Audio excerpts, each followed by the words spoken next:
Hi friends, flavour by Shiba ಚಾನಲ್ಗೆ ಸ್ವಾಗತ. ಇವತ್ತಿನ ಸ್ಪೆಷಲ್ ಏನು ಅಂತ ಹೇಳಿದ್ರೆ ಸ್ಪೈಸಿ ಚಿಕನ್ ಲೆಗ್ಸ್ನ ಮಾಡ್ತಾಯಿದ್ದೀನಿ. ಅದು ಯಾವ ಸ್ಟೈಲಲ್ಲಿ ಅಂತ ಹೇಳಿದ್ರೆ ಟ್ರಿವಾಂಡ್ರಮ್ ಸ್ಟೈಲಲ್ಲಿ ಮಾಡ್ತಾ ಇರೋದು. ಭಾಳ ಟೇಸ್ಟಿಯಾಗಿರುತ್ತೆ. ನನ್ನ ಚಾನಲ್ನ ಯಾರು ಇನ್ನೂ ಸಬ್ಸ್ಕ್ರೈಬ್ ಮಾಡ್ಕೊಂಡಿಲ್ಲ ಅವ್ರು ದಯವಿಟ್ಟು ಮಾಡ್ಕೊಳ್ಳಿ. ಹಾಗೆ ಡೈಲಿ ನನ್ನ ವೀಡಿಯೋಸ್ನ ವಾಚ್ ಮಾಡಿ ಡೈಲಿ ತರಾವರಿ ಅಡುಗೆ ಮಾಡಿಕೊಂಡು ಖುಷಿಯಾಗಿ ಎಂಜಾಯ್ ಮಾಡ್ಕೊಂಡು ಊಟ ಮಾಡಿ ನೋಡಿ. ಟ್ರಿವಾಂಡ್ರಮ್ ಸ್ಟೈಲಲ್ಲಿ ನಾನು ಇದು ಚಿಕನ್ನ ಮಾಡಿದ್ದೀನಿ. ಚಿಕನ್ ಲೆಗ್ ಪೀಸಲ್ಲಿ ಒಂದು 5 ಲೆಗ್ ಪೀಸ್ ತೊಗೊಂಡಿದ್ದೀನಿ. ಅದನ್ನು ಚೆನ್ನಾಗಿ ತೊಳೆದ್ಬಿಟ್ಟು ಅದಕ್ಕೆ ಮಾರ್ಕ್ ಮಾಡ್ಕೊಳ್ಳಿ ನೈಫಲ್ಲಿ ನೀಟಾಗಿ ಥರ. ಅದು ಏನು ಅಂದರೆ ಮಸಾಲೆ ಹಿಡಿಲಿಕ್ಕೋಸ್ಕರ ಹಂಗೆ ಮಾಡೋದು. ಚೆಂದ ಓಪನ್ ಮಾಡ್ಕೊಳ್ಳಿ, ಹಂಗೆ ಬಿಟ್ಟು ಹೋಗಬಾರ್ದು. ಹಾಗೆಯೇ ಅದನ್ನು ಓಪನ್ ಮಾಡಿ ಇಟ್ಕೊಳ್ಳಿ, ಆಯಿತಾ. 5 ಪೀಸ್ ತೊಗೊಂಡಿದ್ದೀನಿ ಅಷ್ಟೇ. ತುಂಬ ಚೆನ್ನಾಗಿರುತ್ತೆ, ಒಂದು ಸಲ ಟ್ರೈ ಮಾಡಿ. ಹಾಗೆ ಬೇಗನೂ ಮುಗ್ದೋಗುತ್ತೆ, ಅಷ್ಟು ಟೇಸ್ಟಿಯಾಗಿರುತ್ತೆ, ಬೇಗ ಮುಗ್ದೋಗುತ್ತೆ ತಿನ್ನುವಾಗ, ಆಯಿತಾ. ಇದೆಲ್ಲ ಈ ಥರ ಕಟ್ ಮಾಡ್ಕೊಳ್ಬೇಕು. ಒಂದು ಚಿಕ್ಕ ಬೌಲಲ್ಲಿ ಕರ್ಡ್ ತೊಗೊಂಡಿದ್ದೀನಿ, ಮೊಸರು ಇದು, ಮತ್ತು ಒಂದು ಲೆಮನ್ನು, ಇದೆರಡು ರೆಡಿ ಮಾಡ್ಕೊಳ್ಳಿ, ಆಯಿತಾ. ಈಗ ಒಂದು ಬೌಲ್ ತೊಗೊಂಡು 5 ಪೀಸ್ ಇದನ್ನು ಚಿಕನ್ ಲೆಗ್ಸ್ನ ಅದಕ್ಕೆ ಹಾಕ್ತಾಯಿದ್ದೀನಿ. ಆಮೇಲೆ ಮನೇಲಿ ಎಷ್ಟು ಜನ ಇರ್ತಾರೆ ಅಷ್ಟು ಜನಕ್ಕೆ ಒಂದೊಂದು ಪೀಸ್ ಅದು, ಆಯಿತಾ. ಹಾಗೆ ಮಾಡಿ ನೀವು ಕೂಡ. ಆಮೇಲೆ ಆ ಒಂದು ಬೌಲಲ್ಲಿರುವಂಥ ಕರ್ಡನ್ನ ಹಾಕ್ಕೊಳ್ಳಿ. ಹಾಕ್ಕೊಂಬಿಟ್ಟು ಲೆಮನ್ ಜ್ಯೂಸ್, ಇದು ನಿಂಬೆಹಣ್ಣು ತೋರಿಸಿದ್ನಲ್ಲ, ಒಂದು ನಿಂಬೆಹಣ್ಣು, ಅದರದ್ದು ಜ್ಯೂಸ್ ಹಾಕ್ಕೊಳ್ತಾ ಇದ್ದೀನಿ. ಅದ್ರ ಜೊತೆಗೆ 1 ಟೇಬಲ್ ಸ್ಪೂನು ಶುಂಠಿ ಬೆಳ್ಳುಳ್ಳಿ ಪೇಸ್ಟ್, ಅದನ್ನು ಹಾಕ್ತಾಯಿದ್ದೀನಿ.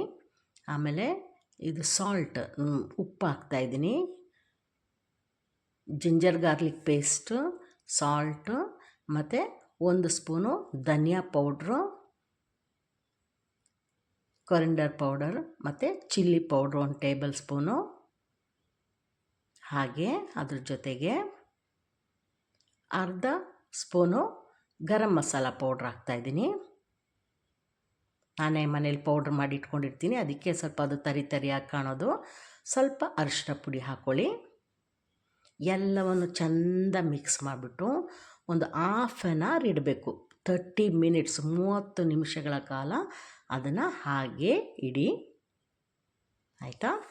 ಈಗ ಆ 30 ಮಿನಿಟ್ಸ್ ಆದಮೇಲೆ, 30 ನಿಮಿಷ ಆದಮೇಲೆ ಒಂದು ಪ್ಯಾನಲ್ಲಿ ಆಯಿಲ್ ಹಾಕಿ, ಎಣ್ಣೆ ಹಾಕಿ, ಚೆನ್ನಾಗಿ ಎಣ್ಣೆ ಹಾಕ್ಬಿಟ್ಟು ಇದನ್ನು ಫ್ರೈ ಮಾಡಿ ತೆಗೀರಿ. ಎಣ್ಣೆ ಸ್ವಲ್ಪ ಜಾಸ್ತಿ ಇರಲಿ, ಬೇಕು ಅದು. ಅದಕ್ಕೆ ಫಸ್ಟ್ ಇದನ್ನು ಅದೇ ಎಣ್ಣೆಯಲ್ಲಿ ಫಸ್ಟು ಈ 5 ಪೀಸನ್ನು ಇಟ್ಬಿಟ್ಟು ಫ್ರೈ ಮಾಡ್ಕೊಳ್ತಾ ಇದ್ದೀನಿ. ಅದೊಂದು ಒಳ್ಳೆ ಕಲರ್ ಬರುತ್ತೆ, ಆಚೆ ಈಚೆ ಫ್ರೈ ಮಾಡ್ಕೊಳ್ಬೇಕು, ಗೋಲ್ಡನ್ ಕಲರ್ ಬರುತ್ತೆ. ಅದಾದಮೇಲೆ ತೆಗೆದಿಡಬೇಕು. ಯಾಕೆಂದರೆ ಈ ಮಸಾಲೆಯಲ್ಲಿ ಫ್ರೈ ಮಾಡಿದಾಗ ಅದು ಚೆಂದ ಮಸಾಲೆ ಹಿಡಿಯುತ್ತೆ. ಅದಕ್ಕೆ ಎಲ್ಲ ಗ್ರೈಂಡ್ ಮಾಡಿದಂಥ ಎಲ್ಲ ಮಸಾಲೆನ, ಮಿಕ್ಸ್ ಮಾಡಿದಂಥ ಎಲ್ಲ ಮಸಾಲೆ ನಾನು ಹಾಕಿಲ್ಲ, ನಾವು ಮಿಕ್ಸ್ ಮಾಡ್ಕೊಂಡ್ವಲ್ಲ ಅದ್ರಲ್ಲಿ ಸ್ವಲ್ಪ ಇಟ್ಕೊಂಡಿದ್ದೀನಿ. ನೀವು ಕೂಡ ತೆಗೆದಿಡಿ, ಎಲ್ಲವನ್ನು ಮಿಕ್ಸ್ ಮಾಡಿಬಿಡ್ಬೇಡಿ. ನೋಡಿ, ಈ ಥರ ಗೋಲ್ಡನ್ ಕಲರ್ಲಿ ಫ್ರೈ ಆಗ್ತದೆ. ಈಗ ಎಲ್ಲಾದರೂ ಒಳಗಡೆ ಎಲ್ಲ ಚೆನ್ನಾಗಿ ಹಿಡಿಯುತ್ತೆ. ಈ ಮಾರ್ಕೆಲ್ಲ ಮಾಡಿ ಈ ಥರ ಫ್ರೈ ಮಾಡಲಿಲ್ಲ ಅಂದರೆ ಒಳಗಡೆ ಬಿಳಿ ಬಿಳಿಯಾಗಿರುತ್ತೆ, ಬೆಂಡು ತಿಂದಂಗಿರುತ್ತೆ. ಈ ಥರ ಮಾಡಿದ್ರೆ ಚೆಂದ ಮಸಾಲೆ ಹಿಡಿಯುತ್ತೆ. ತಿನ್ನುವಾಗ ಅದು ತಿನ್ನೋ ಖುಷಿನೇ ಬೇರೆ ಅದು. ನೋಡಿ, ಈಗ ಫ್ರೈ ಆಯಿತು, ತೆಗೆದಿಟ್ಕೊಳ್ಳಿ. ಅದೇ ಆಯಿಲ್ ಇರಲಿ, ಬೇಕು ಅದು ನಮಗೆ. ಅದರಲ್ಲೂ ಕೂಡ ಮಸಾಲೆ ಎಲ್ಲ ಇದೆ ಅಲ್ವಾ, ಅದ್ರದ್ದು ರುಚಿನೇ ಬೇರೆ ಇರುತ್ತೆ. ಇದನ್ನೆಲ್ಲ ತೆಗೆದು ಒಂದು ಪ್ಲೇಟಲ್ಲಿ ಇಟ್ಕೊಂಬಿಡಿ. ಇದು ರೆಡಿ ಆಯ್ತಲ್ವಾ, ಇದಲ್ಲಿರಲಿ.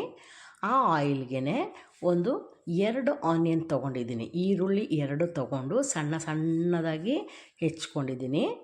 2 ಈರುಳ್ಳಿನ ಸಣ್ಣ ಸಣ್ಣದಾಗಿ ಹೆಚ್ಚಿಬಿಟ್ಟು ಆ ಆಯಿಲ್ಗೆ ಹಾಕ್ಕೊಡಿ.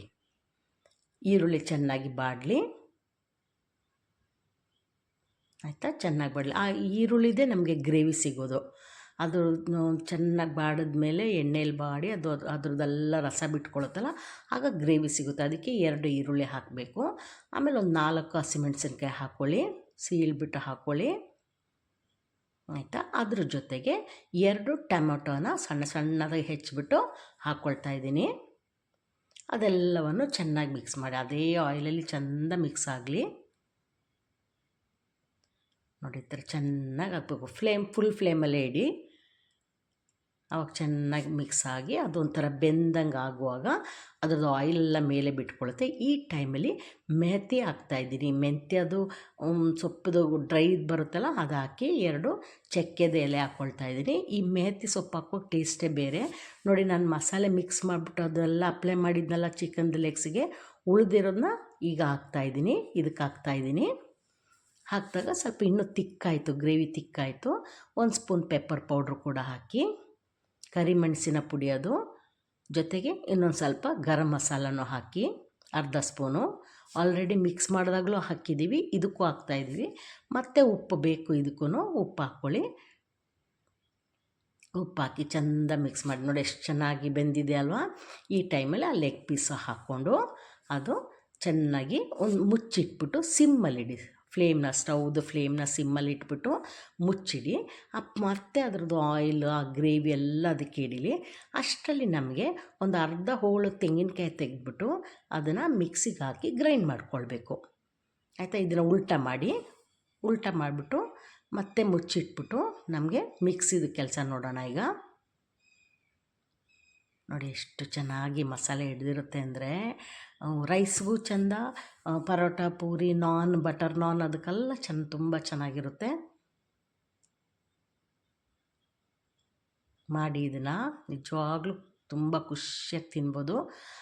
ಆಯಿಲೆಲ್ಲ ಚೆಂದ ಹಿಡ್ದಿರುತ್ತೆ, ಅದಕ್ಕೆ ಅದು ಟೇಸ್ಟೇ ಚೆನ್ನಾಗಿ ಅನಿಸುತ್ತೆ.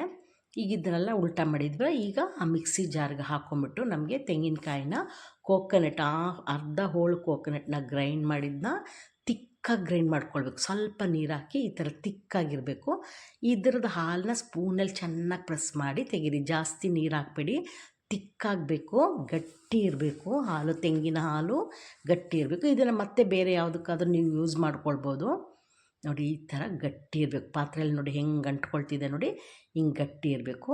ಫೈನಲ್ ಟಚ್ ಇದು. ಲಾಸ್ಟ್ಗೆ ಈ ತೆಂಗಿನಕಾಯಿ ಹಾಲು ಹಾಕ್ಬಿಟ್ಟು ಮಿಕ್ಸ್ ಮಾಡ್ಕೊಳ್ಳಿ.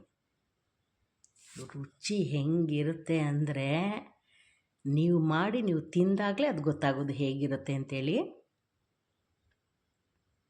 ನೋಡಿ ಇದನ್ನೆಲ್ಲ ಮಿಕ್ಸ್ ಮಾಡ್ಕೊಳ್ಳಿ. ನಮಗೆ ಕುದಿಲಿಕ್ಕೆಲ್ಲ ಏನು ಬಿಡೋದು ಬೇಡ, ಜಸ್ಟ್ ಅದು ಮಿಕ್ಸ್ ಆದರೆ ಸಾಕು. ನೋಡಿ ಇದ್ರ ಕಲರೇ ಚೇಂಜ್ ಆಗಿಬಿಡುತ್ತೆ ಆವಾಗ. ಆ ತೆಂಗಿನ ಹಾಲು ಹಾಕಿದಾಗ ಅದ್ರ ರುಚಿನೇ ಬೇರೆ, ಅಷ್ಟು ಚೆನ್ನಾಗಿರುತ್ತೆ. ರೈಸ್ಗೂ ನಿಮ್ಗೆ ಬೇಕಾದರೆ ತಿನ್ಬೋದು, ಸೈಡ್ಸ್ಗಾಗಿನೂ ಅದನ್ನ ಯೂಸ್ ಮಾಡ್ಕೊಳ್ಬೋದು. ನೋಡಿ ರೆಡಿ ಇದೆ Trivandrum chicken leg piece, spicy chicken leg piece ready ಇದೆ. ನೆಕ್ಸ್ಟ್ ವಿಡಿಯೋದಲ್ಲಿ ಮೀಟ್ ಮಾಡೋಣ. ಬಾಯ್.